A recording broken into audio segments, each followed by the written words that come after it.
Welcome to Middlesex Moments, coming to you from the Center for New Media at Middlesex Community College in Middletown. I'm Steve Minkler, the college's campus CEO and academic dean. I'm here surrounded by students enrolled in our studio television production course.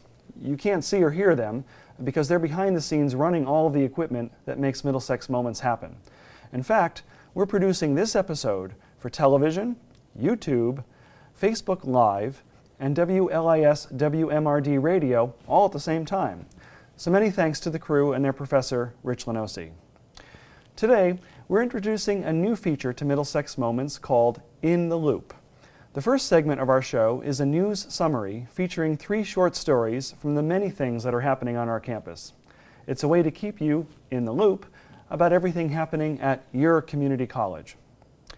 On March 13th, more than 130 high school students took a closer look at Middlesex Community College during our annual Experience College Day.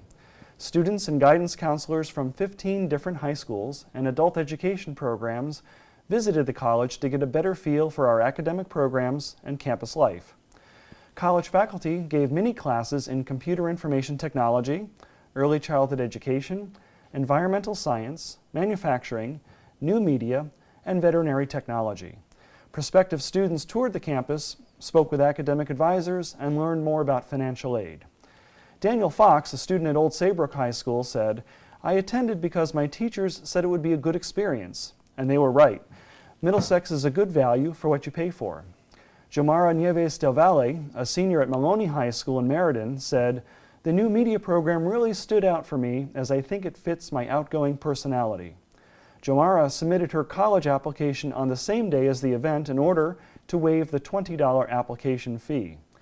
Rebecca Davis, MXCC Enrollment Services Coordinator, said that the high school counselors and teachers were very impressed and said the event was excellent and well organized and encourages students to explore enroll in college.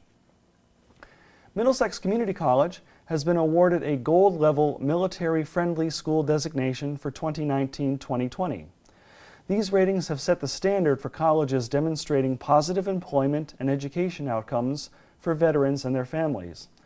MXCC has been recognized as a military-friendly school since 2012 and currently enrolls about 175 student veterans. Peter Galgano, MXCC Veterans Outreach Coordinator, said, "This is the highest rating that any school or college can receive. Middlesex is approved for the training of veterans and their families, and eligible students may use VA benefits to pursue a degree or certificate program. Student veterans can take advantage of the recently upgraded Veterans Oasis Center, a dedicated space on the Middletown campus for veterans and military members to network, socialize, and study. The center hosts workshops with the Department of Labor and Veterans Administration, has a veterans club, and offers community programs to support veterans.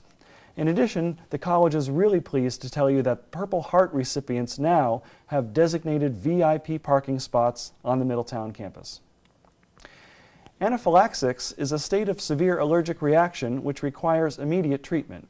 The medication epinephrine is a form of adrenaline that is used to reverse symptoms within minutes.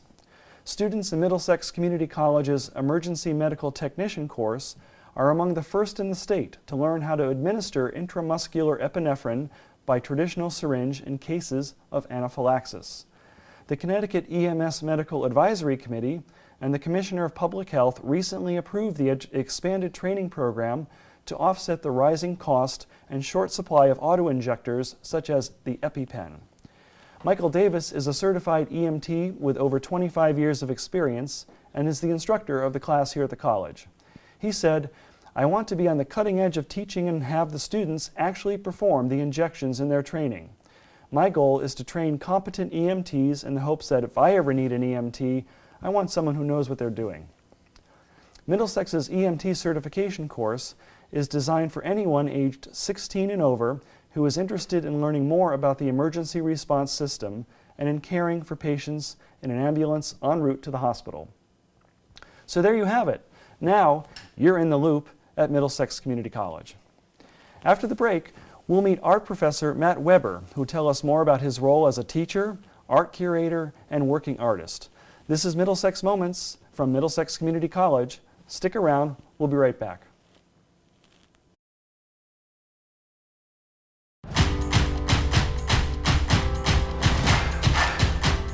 Starting back in high school, was not the best student, and so I decided that Middlesex was the best option for me. I chose Middlesex because they had a lot of different programs that I was interested in. For me, it was just easier to come here part-time and also keep my job. Middlesex, I would say, helped me get my foot in the door in the news business. I had professors that cared about me, that pushed me in ways.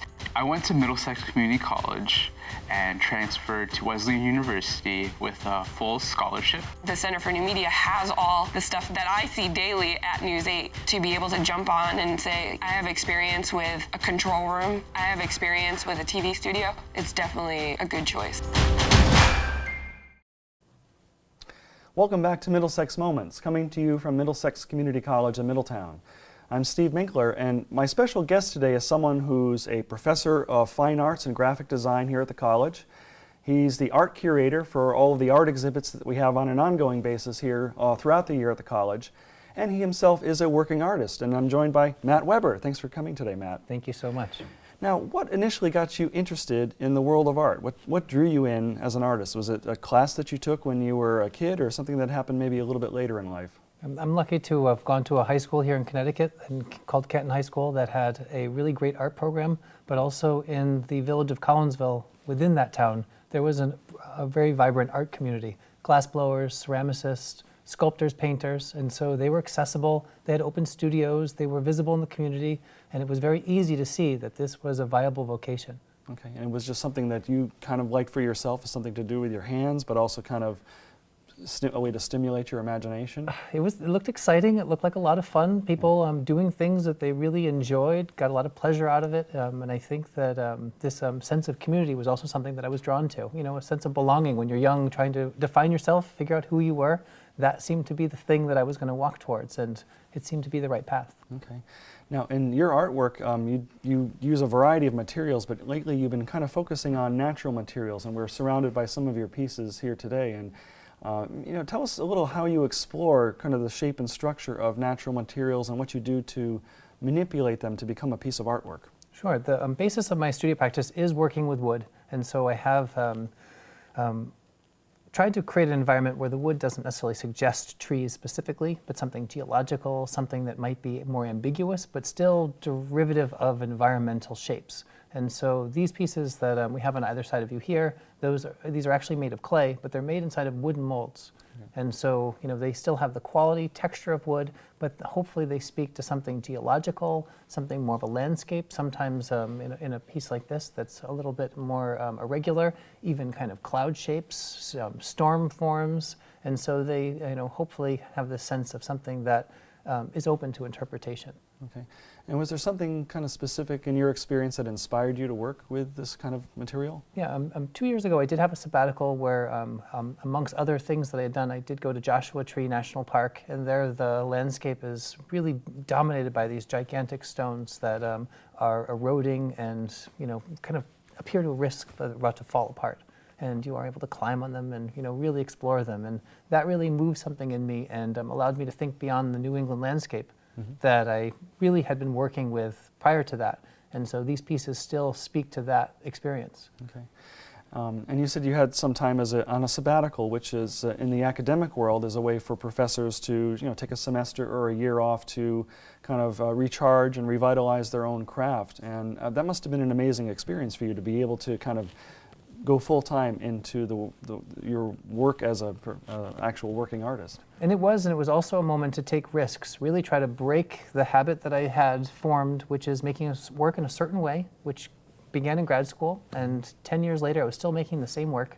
And so that was a moment where I got to try things out, take risks, fail, try again, fail, and even when sabbatical ended, I didn't necessarily think that I had made the work that I was ready to make. But I would say maybe 2 years after, year and a half after, the work really now seems to be the work that I would have liked to have really arrived at during that time. So taking risks, being open is something that's hard to do when you're distracted by the day-to-day things that happen teaching. Okay. And the whole idea of taking risks and exploring your imagination and the use of materials to create artwork, How do you translate that into how you teach art here at the college? One of the things I brought into the studio, which I hadn't quite perfected, was cement. And so these pieces, although are ceramic, currently in the studio I'm working with cement. And so when I came back from sabbatical, right away I began running a cement project in sculpture. And students started to help me see what we could do with it. So I asked them to build with it, I asked them to cast with it, and students started to ask questions. They started to invite the cement to do things that I would say, oh no, you can't do that. And then the results said, oh yes, you can. And so the students really did help inform how I'm approaching the material now. And I'm so grateful to have the classroom to do these things. Okay. And the whole sense of sort of exploration and play, if you want to call it that, I think is a real cool theme throughout the art program here at the college. And how does that work like for a student coming in who may express an interest in art and need somebody like you or your colleague, Professor de Graffenried, to kind of help hold their hand in the initial stages, but then help them find their authentic way of expressing themselves? How does that play out in the art program at the college? Well, we do have a strong sense of technique. So initial coursework is learning how to draw, learning how to hold a pencil, how to use a pencil, how to build up value. And then as projects progress, then we start to really push what the pencil can do, and then hopefully push students beyond their expectations of themselves. And I think that that's also that moment where students begin to be surprised, they seem to be, become interested, and then again, they start to do things that we don't even anticipate, and then hopefully help them find a love for it and even find their medium. Maybe it's not the pencil, maybe it's charcoal. Maybe it is clay that they're meant to be working with. And school is a safe place to do that. Right. And how do you go about sort of answering a student who might say, well, that's great, I can use a pencil, I can use charcoal, paint, these materials, but I have a computer. I could draw all this stuff on a computer. What's your thoughts about that? Excellent. I think, being in my mid-40s, I already see that the computer is doing things that I couldn't have anticipated before, and I do think that it's students who will bring those technologies to do the things that they're meant to do. And so I hope to learn from them and benefit from those experiences. And then, of course, part of being an artist is being a great viewer. And so to be able to go and see their work when it's in shows and read articles about it, and if I was lucky enough to collect them, then that would be the way to support those works. Sure. So you also play an important role as the art curator here at the Middlesex Community College, and we have art exhibits really on a rotating monthly basis. How do you approach that work? Where do you find the artists, and do you try to have a particular theme throughout the year, or how does that play into your work at the college, both as a professor and someone who's interested in exhibiting other people's artwork? Well, one of the goals is to have the gallery support teaching. So when issues in art history, for example, might be addressed in a certain artist's work, they're perfect for our exhibitions.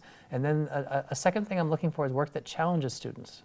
I would like students to see something that maybe they're not sure if it is art, or it's so technically so well made that they're not sure how it's constructed. Those are the kind of things that I'm hoping to bring. And then, of course, having the work be very different from the work before it. So when students do enter the space, they're already immediately aware that this is something that's new and unusual. And of course, trying to find contemporary art that they can encounter here is oftentimes something that's different than in museums. Most museum collections are primarily historical work, and then a few contemporary pieces will be brought in. Okay. And we have two exhibits that are opening up at the end of March. Can we talk a little bit about both of those? Sure. Frank Stellaboda is a professor of biology and biological technology here, and he makes paintings based on what he sees through the microscope, and they're highly abstract, beautiful, color-rich, and Sherry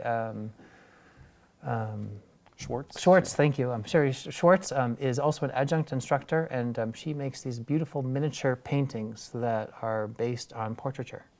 Okay. So getting back to you for a moment, you have your own studio, and where do you exhibit your own work besides the college?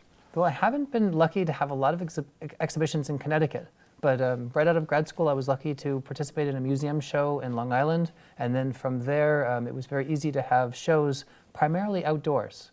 So sculptors tend to have these opportunities in either the grounds of a museum, public parks, sometimes botanical gardens, and it has been my goal to have 1 or 2 shows a year, and it's been easy. But I'm also trying not to say no is also the goal, so that I'm not showing too much at once. Okay. Now, a little bit later in the show, you're going to do a soldering demonstration for metal and jewelry crafting. And how did you get into that part of artwork? I originally began in Syracuse University, and the sculpture program was tied with metalsmithing. And so we shared blacksmithing equipment, forge, and the jewelry class was a requirement. And so it wasn't a class I initially signed up for out of choice, but once I got in, I immediately knew that this was important and interesting. And the sculptor that I was working with in the sculpture program, named Roger Mack at that time, was working with jewelry techniques on the large scale. So, big brass, bronze pieces, and, soldering them as we would for a little ring. Okay. And that also, I think, would be something that would be exhibited, but also something that would be something that people might buy in terms of arts and crafts exhibits and whatnot. And at a research university like that, the professors have their studio at the school. And so I was able to actually see collectors come in with their suit and, briefcase and leave with a box of sculpture. And I saw very quickly how the vocation could work and also be balanced with teaching. Okay. So if you had an incoming student talking to you and expressing an interest in the art field, and how might you discern maybe sort of the best medium for them to work with? Oh, interesting. I think the one that matches their interest the most, and experiment and hopefully grow. I mean, obviously the work I'm making now in my 40s, I would not necessarily have been patient enough to make in my 20s, but in my 20s I could have made bigger work. I was stronger, had more energy, and so I think that letting things naturally progress is important. Okay, so go with what you like to do and then follow that passion. And listen to your body. All right. Well, we'll explore a little bit of that after the break. Matt and I will be back for a short demonstration about soldering and jewelry making. And this is Middlesex Moments from Middlesex Community College. Stick around, we'll be right back.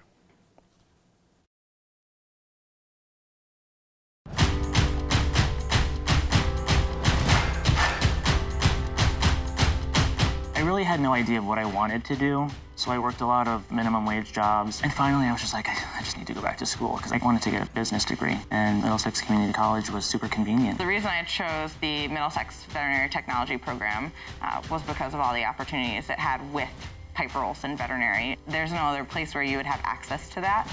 I would definitely recommend Middlesex to anybody who's interested in that career because you're going to be 100% prepared to start your job. Never thought I would have reached this far with my associate's degree. It allowed me to buy a house. I was able to get married. It was a dream.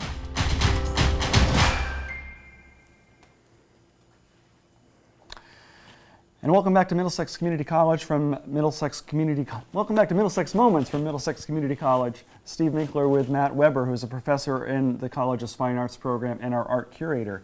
And in this segment of the show, Matt's going to give us a demonstration on some soldering techniques in some fine jewelry making. And Matt, why don't you walk us through what you're about to do? Sure. So I have a kind of cooking show style demonstration set up where I'm going to join two pieces of metal and demonstrate that approach to soldering here. And one side is brass, one side is copper, and then the silver line that is in the middle is the silver solder that we use. When it's complete, it becomes a single sheet. Students can manipulate this in different ways. Doming is a very common approach where it's then pounded into a concave shape. And then we have this sense of a more complex reflection of light, for example. You can see inside is less shiny, outside is more shiny. And then students can turn this into, for example, a pendant where a little bail is attached to the top, pierced in the center, and it becomes a very complex piece. And usually students can make something like this in a single class period once they're set up and working. So I've already set up by taking little chips of solder from a long wire of solder that I've hammered out flat and then clipped little chips with a pliers here. And I set up into a little pile. I put them on top of the two pieces of metal that I want to join, and then paste flux has been painted over the seam, and then the small chips have been placed separated by maybe 2 millimeters apart, right on top of the line. And so then hopefully when I heat up everything all at once, the melting temperature, which is about 1500 degrees, will be reached, and then the solder will just flow right inside. And so then I'll grab it and I'll put it into the water and cool it. Sometimes if the solder needs to be spread or guided in, I can use this pickup here to push the solder where I want it to go. But once in a while it happens on its own and it isn't needed. But to have all the tools laid out and ready to go is the trick. So I'm lighting the torch.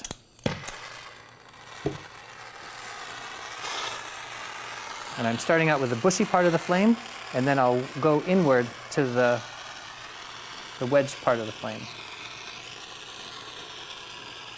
And I'm heating up the entire piece all at once.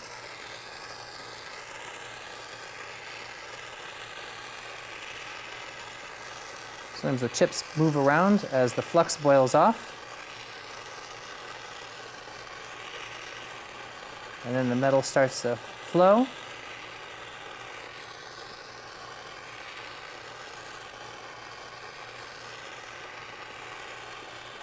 And there we can see the solder starting. And then I'm going to guide it into the seam.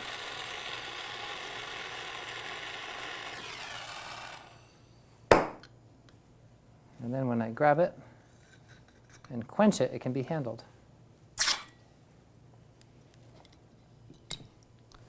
So from this step, and this is the front side that I just soldered, you can see this puddle of solder. And then on the back, it's much cleaner. This is where then it would be polished and brought up to this level here. And as we're polishing, we're moving the excess silver to create the sheet that then a project can be made from. And this is a first project that we would do in a metal jewelry design class. And oftentimes it also is more challenging because students are introduced to the jeweler's saw, which is like a very small hacksaw where the blades are very fragile and frequently break.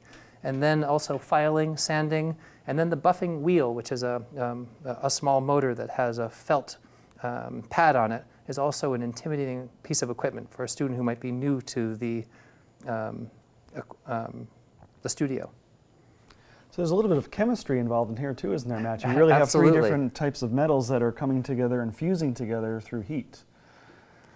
Yeah, absolutely. And there's something also about the silver solder where visually, going from copper to brass to silver, we have that high contrast too, which is exciting.